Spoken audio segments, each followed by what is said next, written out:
Tudo bem, pessoal? Hoje vim aqui falar com vocês a respeito de um assunto bastante sério, né? Depressão. Quando se fala de depressão, né, nós falamos de uma doença que acomete em torno de 120 milhões de pessoas, né? Não é pouca coisa, tá? Mas antes de se entrar em detalhes propriamente dito da doença, é importante que se saiba algumas coisas relativa à depressão, né? Primeiro, a depressão dentro da saúde mental é uma das doenças assim aonde o fator hereditário, aonde a predisposição genética é uma das doenças aonde isso é um fator mais importante, assim, talvez de todas as outras doenças a nível de saúde mental. O índice, né, de predisposição genética, né, de hereditariedade da depressão realmente é bastante grande. Portanto, isso já começando, fico alerta, né? Quando se tem histórico de depressão na família, quando se tem um histórico, né, principalmente próximo, né, de pai, de mãe, de avô, de avó, é sempre bom ficar alerta e tomar algumas atitudes preventivas, porque a gente pode prevenir depressão. Tá? Outra coisa que é importante se saber inicialmente, tá? As pessoas confundem muito, né? Confundem muito depressão com tristeza profunda, confundem muito depressão com melancolia e às vezes até com outras patologias assim, né, da saúde mental. Uma crise de ansiedade com muita angústia, né? As pessoas às vezes se autodiagnosticam como depressão. É óbvio, né, que é muito comum a pessoa poder ter depressão e alguma outra coisa, tá? Mas assim, para que vocês saibam, né, a tristeza profunda é aquele quadro, né, onde a pessoa, por algum motivo específico, né, ela fica triste, né, ela fica sem vontade, né, de fazer as coisas, né, ela fica cabisbaixa, né, às vezes com choro, cansaço, né, pode acompanhar tudo isso na tristeza profunda, né, mas tem um motivo específico e é uma coisa com princípio, meio e fim. A melancolia já é um quadro, vamos dizer assim, menos intenso que a tristeza profunda, é muito parecido com a tristeza profunda, mas menos intenso, né? Aonde a pessoa se sente mal, se sente triste, né? Se sente sem vontade de fazer as coisas, como se estivesse vivendo uma situação de desprazer, né? Mas, né, é uma coisa também normalmente por motivos específicos, né? E também dura um tempo, né? A pessoa com melancolia dura um tempo e depois passa. E nenhum desses dois quadros de tristeza profunda ou de melancolia, nenhum desses dois quadros inabilita a pessoa. Tá? Quando eu digo inabilita, eu estou dizendo que nenhum desses dois quadros, né, impossibilita a pessoa dela trabalhar e de fazer suas outras coisas. Pode tornar a vida da pessoa mais difícil, né? Pode tornar o dia a dia da pessoa mais difícil, mas não inabilita. Tá? Então vejam bem, já começaram a notar a diferença, não começaram? A depressão, quando a pessoa está em crise depressiva, tá, ela tem uma situação de inabilitação e nem sempre ela sabe o motivo daquele mal-estar que ela está sentindo. é como se fosse uma coisa que surgiu do nada. Um dia ela vai se sentindo triste, no outro dia ela vai se sentindo apática, no outro dia ela vai se sentindo cansada, no outro dia ela está melancólica, né? No outro dia esse cansaço aumenta, a tristeza aumenta e chega uma hora que ela de manhã acorda e ela não quer mais sair da cama. Né? Por que motivo? Normalmente pode não ter motivo nenhum. Às vezes até tem um gatilho, um fator desencadeante, outras vezes não. Tá? Mas quando chega nesse ponto, né? Existe aí o quadro depressivo estabelecido. Tá? É complicado porque normalmente a pessoa, quando começa a fazer uma depressão, quando começa a surgir os primeiros sintomas da depressão, a pessoa não procura ajuda porque ela acha que vai passar. Nessa hora seria muito mais fácil de tratar. Seria muito mais fácil de ajudar a pessoa do que depois que ela já está inabilitada, depois que ela já está, vamos dizer assim, com um quadro estabelecido, né? E muitas vezes, depois de muitas semanas, até meses, né? Que aí a própria pessoa e a família, né? Entram em desespero e procuram ajuda. Né? Então, no início seria o melhor momento de ajudar essa pessoa. Né? Mas é difícil, porque quando isso começa, a pessoa pensa que é uma besteira qualquer, né? E que logo vai passar. As próprias pessoas que estão à volta, caso ela partilhe desse mal-estar, vão dizer para ela, bobagem, né? Vai te divertir, vai dar uma saída, isso passa. Só que no outro dia está pior, e no outro está pior, e no outro está pior, e assim por diante. Então, acho que fica assim, inicialmente bem explicado o que caracteriza o quadro depressivo e outras situações semelhantes à depressão. Tá? É importante isso, gente, para que vocês identifiquem. Tá? Quando vocês estão vivendo uma coisa ou quando vocês estão vivendo outra. Mas o mais importante de tudo, né, é que vocês se deem conta que quando tiverem qualquer alteração, né, na sua parte de humor, de afeto, tá, o melhor, né, é fazer uma consulta, procurar ajuda, né, do que deixar de repente a coisa estourar para ver o que é. Outra coisa que é importante que se saiba, né, é que a depressão, ela não vem sozinha. Uma coisa muito rara de acontecer é que a pessoa só tenha um quadro depressivo. Normalmente, a depressão pode ser o quadro principal, tá? Mas paralelamente à depressão, vem um quadro de angústia e normalmente de muita ansiedade. Tá? E isso tem que ser entendido como tal. Tá?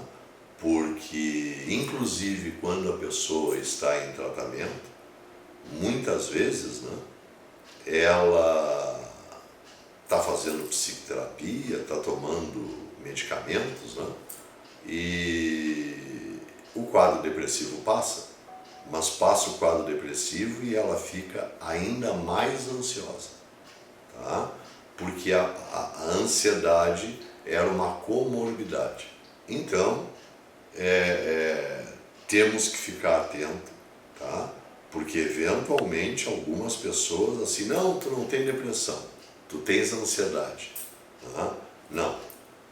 É importante saber que na psiquiatria, na psicologia, dificilmente se tem doenças, e aí entra o termo popular que eu ia dizer, né? Se tem doenças puro sangue, cavalo puro sangue.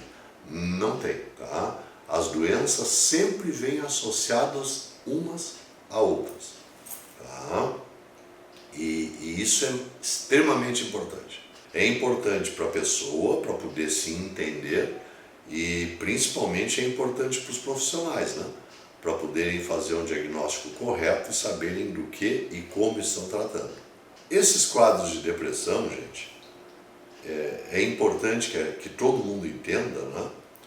Que é uma doença como qualquer outra, e como qualquer doença, se não for tratada, ela vai evoluir, ela vai piorar e a longo prazo é impossível de se saber exatamente o que pode acontecer. Mas tem pessoas que de um quadro depressivo depois passam por um quadro de uma depressão já a nível psicótico e num terceiro momento pode chegar a óbito, né? Seja lá que tipo de óbito for, né? Então não é uma coisa com a qual se possa brincar. A sugestão que eu sempre dou é que ao primeiro sinal, né, de um quadro depressivo, até mesmo que seja de uma tristeza profunda, de uma melancolia, alguma coisa assim, a orientação que eu dou é que procure ajuda médica para ser avaliada, né, e poder ter uma noção melhor do que está acontecendo. Tá? Por quê?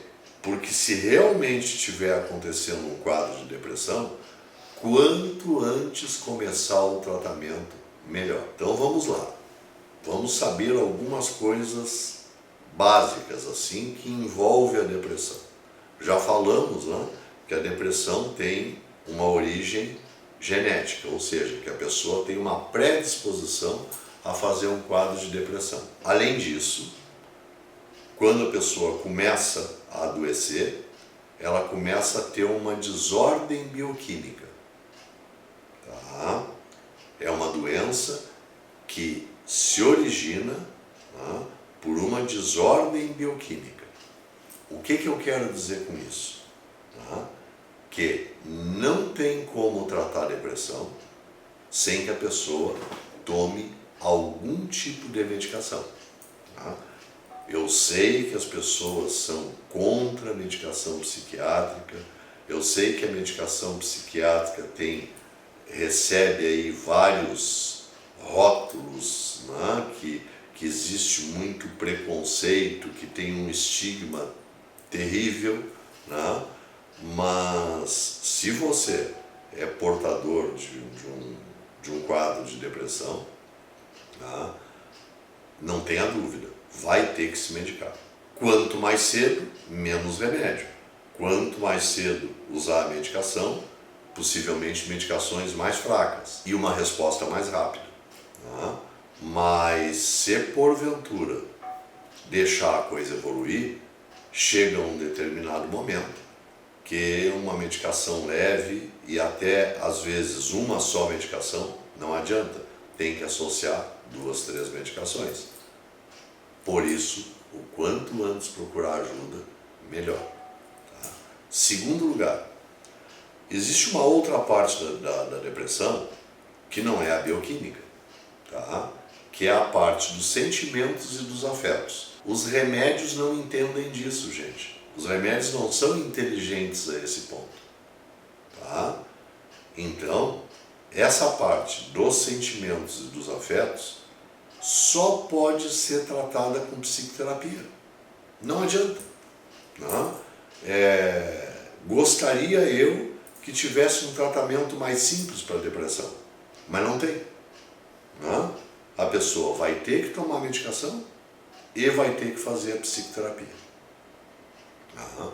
Durante quanto tempo? Depende de cada caso.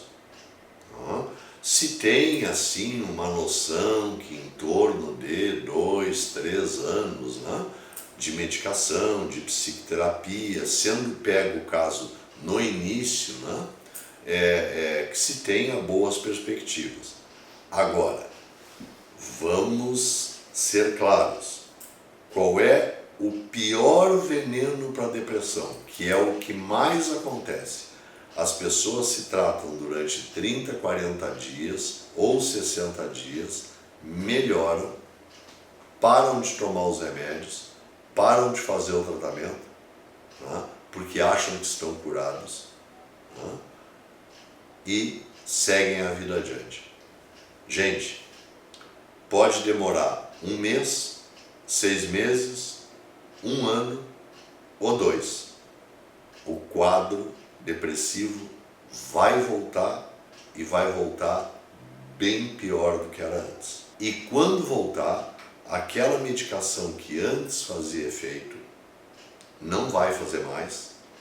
É uma coisa muito difícil quando se usa um grupo, uma associação de medicações num momento, normalmente num segundo momento essa medicação não faz mais efeito, vai ter que optar por outro grupo de medicação.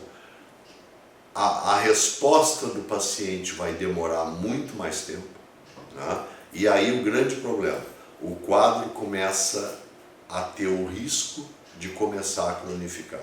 Por quê? Porque o paciente que fez isso, a tendência é que ele repita isso novamente. Ele vai tratar mais 60, 90 dias, né? No máximo aí 180 dias, vai ficar bem e vai abandonar o tratamento.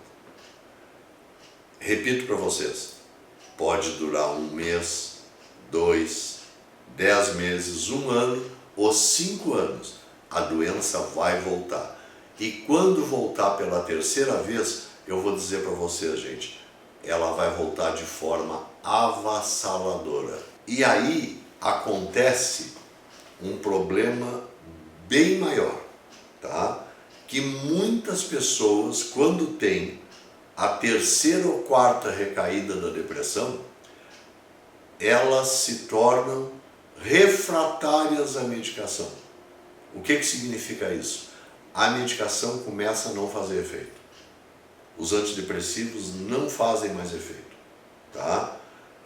Os ansiolíticos em doses baixas não fazem mais efeito. E eu estou falando na medicação, vocês sabem por quê? Porque a medicação compromete diretamente o processo de psicoterapia. Se a pessoa estiver muito confusa, se a pessoa estiver muito atrapalhada, se a pessoa estiver muito descompensada, ela não vai ter condições de produzir na psicoterapia. Então a psicoterapia fica dependente da medicação.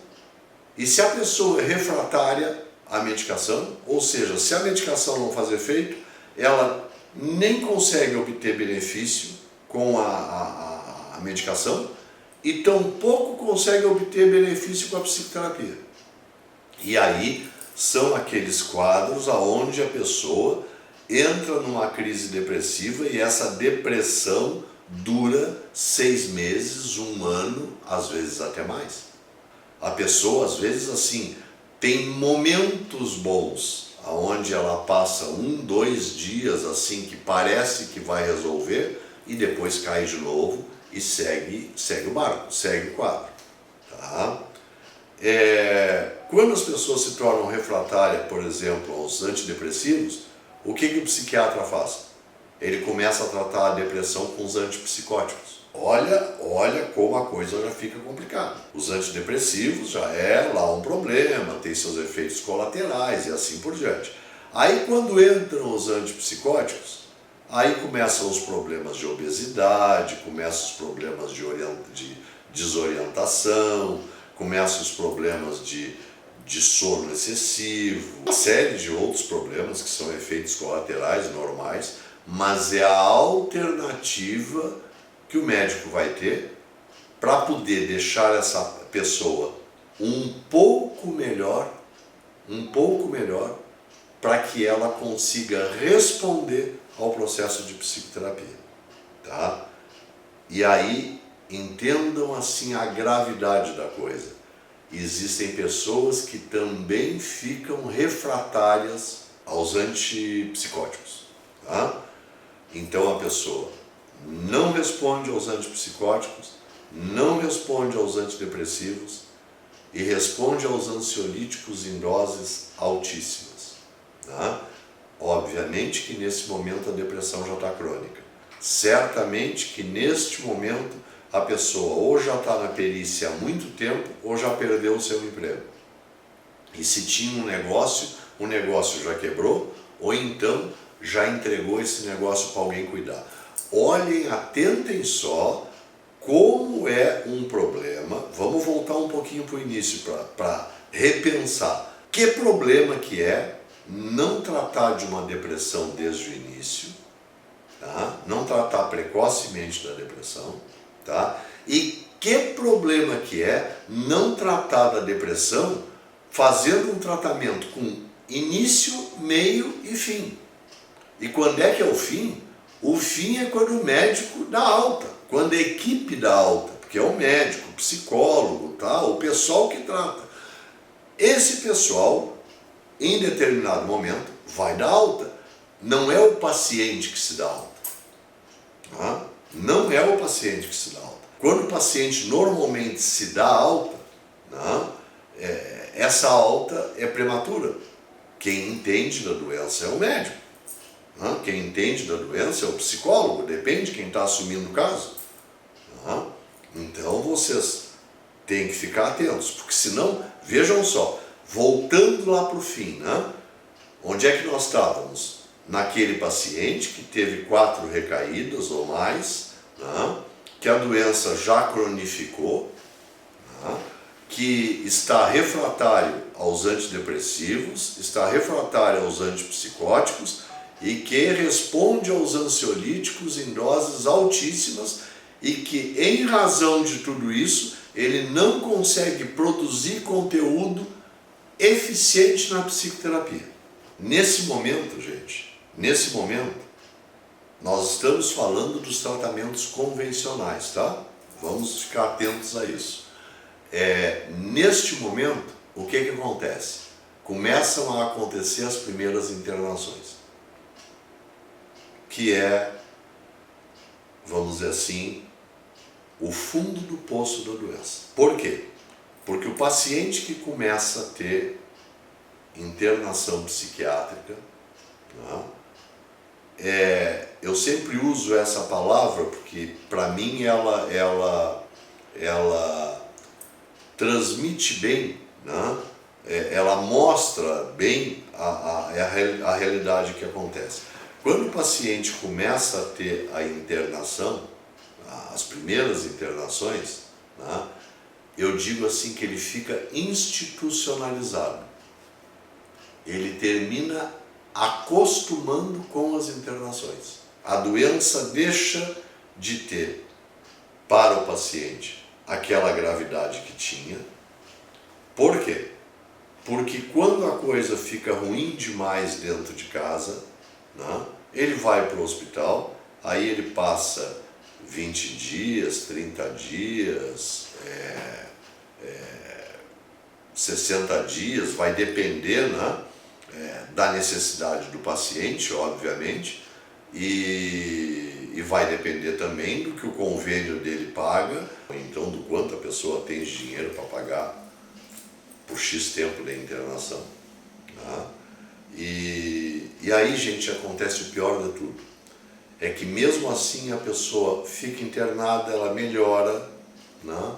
E quando ela sai do hospital, aparentemente bem, né?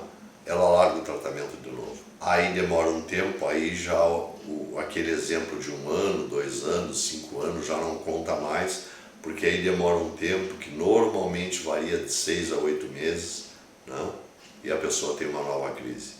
Uma nova crise e uma nova internação. Lembra o que eu disse? A pessoa já está institucionalizada.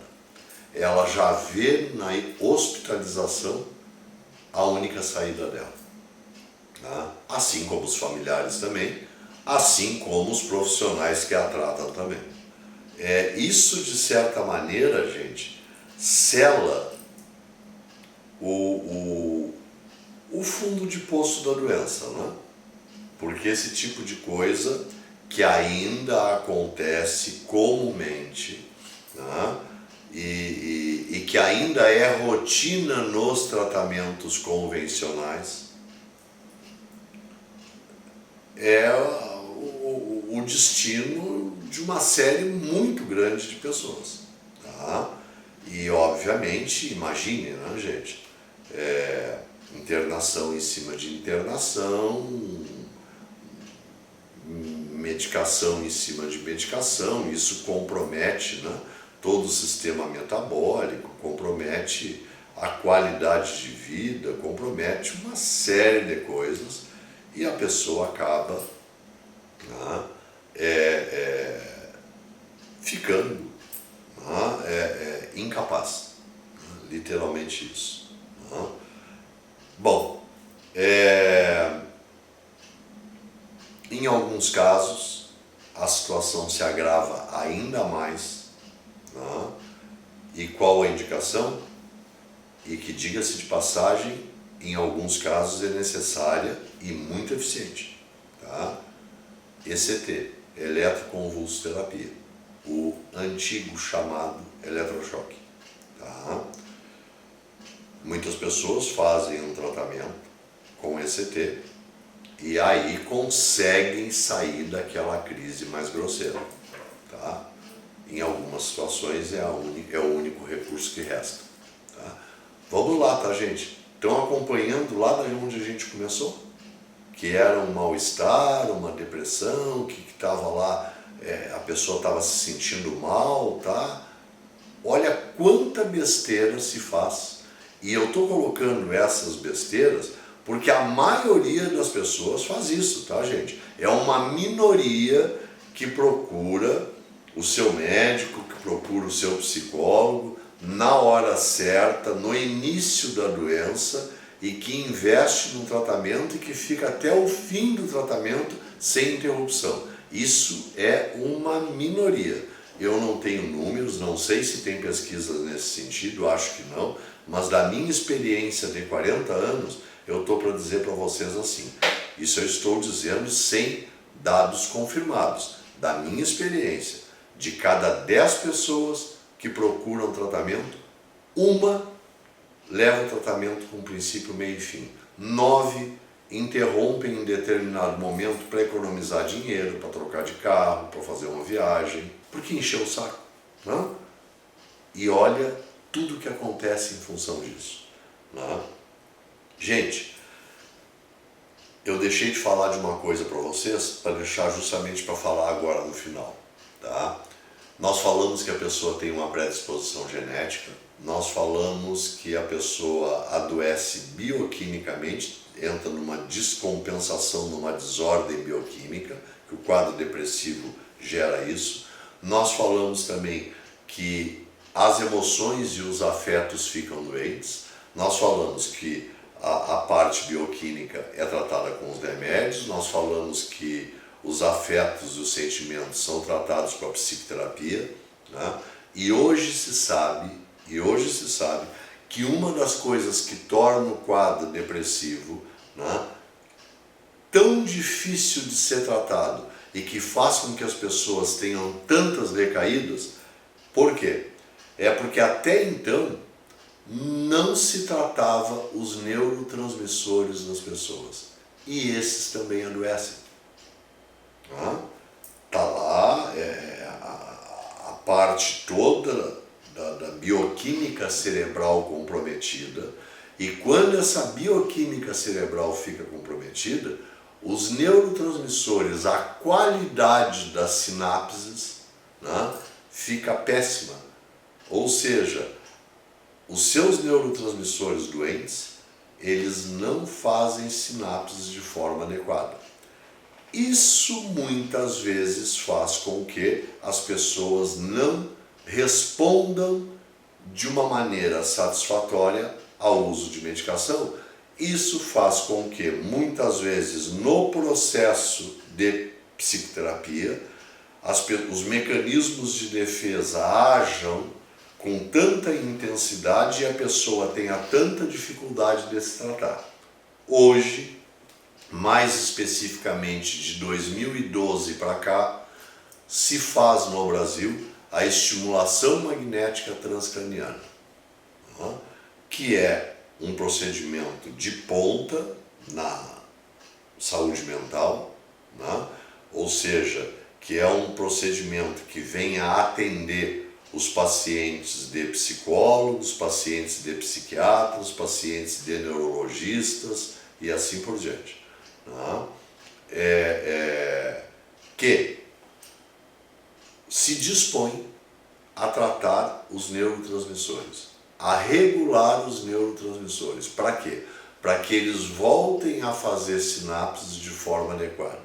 Com esse tipo de tratamento, né, o que acontece? Alguns pacientes podem, depois do tratamento de estimulação magnética, além de melhorar da depressão, tá, eles podem parar de tomar medicação, pelo menos durante um tempo, tá?